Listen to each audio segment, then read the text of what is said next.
Mr. President, members of the court, it is a special honor to appear before you in this most serious of cases. I will address further evidence of Myanmar's genocidal actions and ongoing genocidal intent. As the UN fact-finding mission emphasized in its most recent report, every risk factor used by the UN Office on Genocide Prevention to forecast genocide is present in Myanmar today.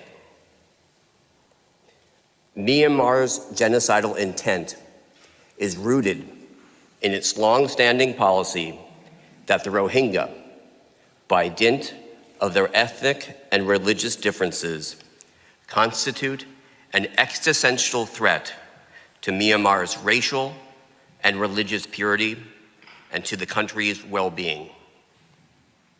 As the UN mission documented, Myanmar is saturated with anti-Rohingya writings that evoke the supposed threat to Myanmar's demographic balance, bearing titles like Fear of Extinction of the Race. They warn that unless preemptive action is taken, the whole country will be swallowed by the Muslim Kalars, a racial slur used to describe those with dark skin and foreign ancestry. Mr. President, dehumanizing language is prevalent. The Rohingya are described as a black tsunami. They are likened to poisonous plants. They are compared to African catfish, an invasive species that must not be allowed into the country to breed. Myanmar's law codifies this ideology. Anyone who does not belong to a national race, and that is the term used in these laws, is denied even basic rights. To this day, Myanmar's Ministry of Labor, Immigration and Population maintains this as its guiding motto: the earth will not swallow a race to extinction, but another race will. The UN Special Rapporteur in May of this year reported that hate speech is prevalent and underscored that senior government officials traffic in it. Both Facebook and Twitter have been compelled to suspend the account of the Commander-in-Chief of Myanmar's armed forces. Why? For engaging in hate speech. An academic study published earlier this year examined Myanmar's state media. It concluded that the state-owned press mirrors the extreme speech of nationalists and signals the state's approval. Mr. President, it is not only the Myanmar state that engages in hate speech. The government's actions have fostered an environment that is rife with extreme racist rhetoric. In August, the UN Special Rapporteur warned again that hate speech remains prolific. As the fact-finding mission concluded, the fact that Myanmar harbors genocidal intent is evidenced by its toleration for public rhetoric of hatred and contempt for the Rohingya. Investigative reporting by Reuters last year identified more than 1,000 examples of extreme hate speech posted on Facebook alone. Many refer to the Rohingya as Kalars. Others call them dogs, maggots, and rapists, suggest they be fed to pigs, and urge they be shot or exterminated. Here are some examples. Kill all the Kalars that you see in Myanmar. None of them should be left alive. If it's a Kalar, get rid of the whole race. Kalar dogs, the Bengalis, are killing and destroying our land, our water, and our ethnic people.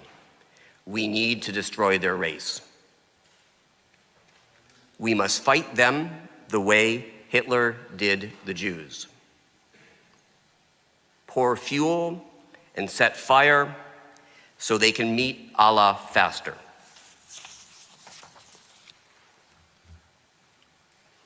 Mr. President, the fact-finding mission also concluded that Myanmar's genocidal intent is evident in its lack of remorse or even acknowledgement of any wrongdoing. Instead, the Tatmadaws' actions are glorified. The review of state media showed that Myanmar presents the situation as the Tatmadaw gallantly defending the nation's sovereignty against Muslim terrorists. Myanmar denies responsibility for its crimes against the Rohingya, even when confronted with evidence of genocidal acts at specific locations. I will give 3 examples. One from each of the townships in Rakhine State with significant populations of Rohingya. In each instance, Myanmar has refused to acknowledge any wrongdoing.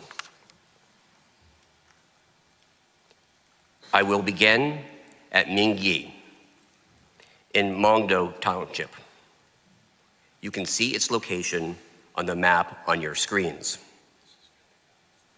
This is a village where every witness interviewed by the fact-finding mission identified Tatmadaw soldiers as the main perpetrators, and where a survivor reported the Tatmadaw saying, "We have the order to kill everyone," which is precisely what they tried to do. The fact-finding mission estimates that at least 750 people were killed at Mingyi alone. Many were shot, including those who tried to escape by swimming across a river. One survivor described how the military killed those who were hiding. Whoever moved was shot. If they looked up or moved their heads, they were shot. The Tatmadaw rounded up hundreds of Rohingya who could not escape. They separated women and children from the men and systematically killed the men. A witness recounted, "The first round of shooting was like a rain of bullets. The second round was slow as the soldiers killed the men individually. They aimed a gun at each man and shot. The soldiers killed those who had survived gunshot wounds with long knives." The Tatmadaw next turned to the women and children. Some children were shot. Other children were thrown onto a fire. A witness described how the soldiers took infants from their mothers, threw them into the river. Another recounted the slashing of breastfeeding-aged children. Another described seeing soldiers stabbing a 10-year-old boy while he was trying to run away. One survivor told the mission that 7 of her children were killed. Rape was also widespread.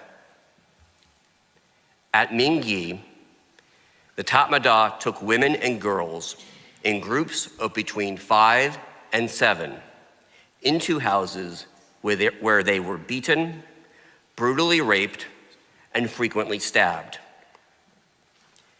The young children and infants with them were killed or severely injured often by stabbing. The houses were then locked and then set on fire.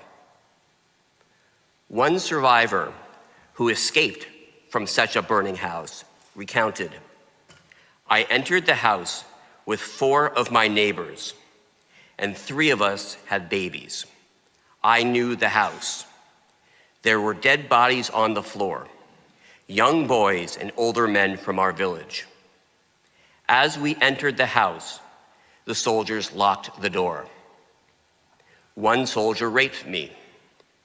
They stabbed me in the back of my neck and in my abdomen." She continues, "I was trying to save my baby, who was only 28 days old. But they threw him on the ground and he died. The other women who were there were also raped."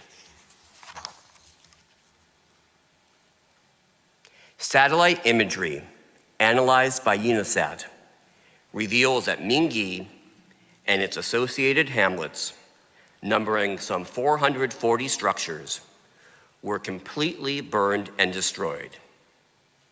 By contrast, a village to the south, inhabited by ethnic Rakhine, a predominantly Buddhist ethnic group, remains intact.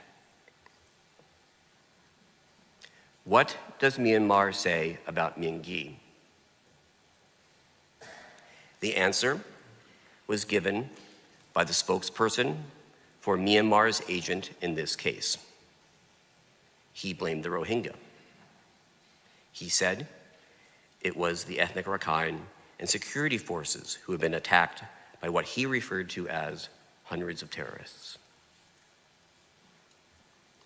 Myanmar likewise denies wrongdoing at any of its other thoroughly documented clearance operations, including the one at Maungdaw in Buthidaung Township, the location of which you can see on your screens. The operation was carried out by a large group of Maungdaw soldiers who entered the village in military trucks. A witness recounted that many people were taken to the edge of the hillside and shot. The soldiers approached a compound where a large number of Rohingya had sought shelter and ordered the people to come out of the houses or else the buildings would be set on fire. The soldiers separated women and children from men. At gunpoint, the soldiers ordered the women to remove their headscarves, which they used to blindfold the men and boys and tie their hands behind their backs. The soldiers then opened fire on the men and boys and slit their throats with knives. A witness describes how some of them were shot first, and then their throats were slit with a knife. Others just had their throats slit. The Maungdaw killed children in the courtyard. One witness recounted, "The soldiers killed the male members of my family. They shot them first and then slit their throats. The courtyard was full of blood. They killed my husband, my father-in-law, and my 2 nephews of 15 and 8 years old. They even killed the child in the same way." The fact-finding mission estimates that up to 100 people, mostly men and boys, were executed. 28 of the victims were under 18 years old.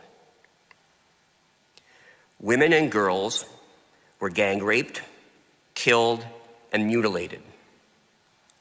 A victim described how 3 members of the military took me. One man held me down and pushed me to the ground. They tore off my clothes. 2 men raped me. One witness saw a woman killed by being knifed in the vagina. UNISAT satellite imagery shows that Maungdaw and a neighboring Rohingya village were systematically burned over a period of several days. More than 320 structures were destroyed. The spokesperson for Myanmar's agent in these proceedings dismissed the evidence against the Maungdaw officer in command of the battalion that carried out this clearance operation as nothing more than what he called unreliable accusations.